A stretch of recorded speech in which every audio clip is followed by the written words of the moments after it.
nous sommes manifestement à la veille d'une crise civilisationnelle planétaire. Si on avait voulu continuer cette civilisation, il fallait prendre les décisions dans les années 70. On a refusé de les prendre pour protéger des grands lobbies. C'est trop tard maintenant, le système va s'écrouler. Tout l'effort porte sur la gestion de l'épidémie de cancer, notamment. C'est-à-dire qu'on a une épidémie, ça veut dire que ça se répand. Plus 63% de nouveaux cas en 20 ans. Donc si ça, c'est pas une épidémie, qu'est-ce que c'est Les distributeurs venaient vers nous et nous vendaient ces produits. Et d'ailleurs, souvent, c'était des coopératives agricoles qui, en même temps, elles achetaient les produits et en même temps, elles vendaient les intrants. Et ils disaient, on y allait, on laissait ça sur le dos. Et puis ça y allait, on en prenait des pleins poumons. Mais pas une fois dans leur tête.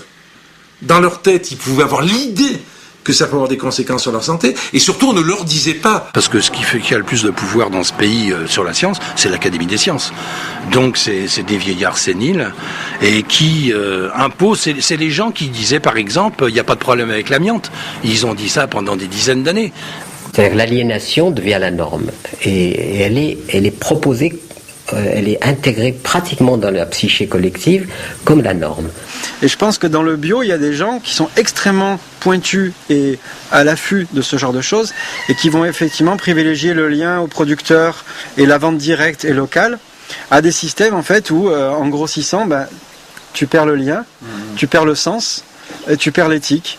Et dans ce type d'agriculture, on se dit, on arrête de jouer à l'apprenti sorcier, à jouer le rôle des insectes dans le sol, des bactéries et autres. On se dit, on va mettre les bonnes conditions pour que ça fonctionne.